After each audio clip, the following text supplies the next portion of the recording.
Très bien. Alors, ici, j'ai un appareil de mesure. J'ai une échelle de mesure. J'ai un capteur. Le capteur, à l'intérieur, il a un filtre. Alors, le capteur, déjà, ça, c'est la boîte de base. Il y a la photopile dedans ici. Je rajoute le filtre. C'est un filtre de couleur verte. Le filtre, je rajoute dessus.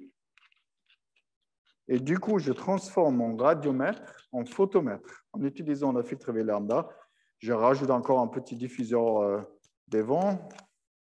Ça ne change pas le spectre. Et du coup, je suis opérationnel, je peux mesurer maintenant ici. On va mesurer des couleurs différentes. J'ai des tubes fluo de couleurs différentes. Donc, j'ai le bleu, le jaune et le rouge. Orienté un peu comme dans le spectre. La longueur d'onde la plus courte, c'est la lumière bleue.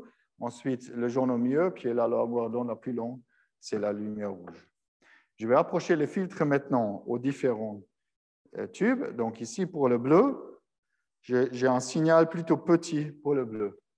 J'espère qu'on a assez de lumière pour voir ça. Ensuite, je passe sur la lumière verte.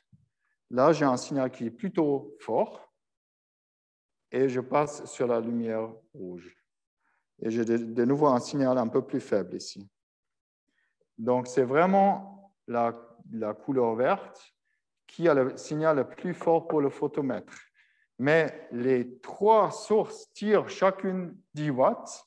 Et c'est vraiment parce que nos yeux sont le plus sensibles pour la lumière verte que cette ampoule au milieu, elle nous paraît aussi la plus lumineuse. Donc, quand vous comparez, peut-être dans la caméra, c'est peut-être un peu saturé, mais ici, en salle, je vois que la lumière verte, elle me paraît la plus lumineuse. Ensuite viennent les deux autres. Et le photomètre ici, il confirme. Le photomètre, maintenant, il me donne une grandeur photométrique pondérée avec le filtre jaune-vert, avec la courbe V lambda.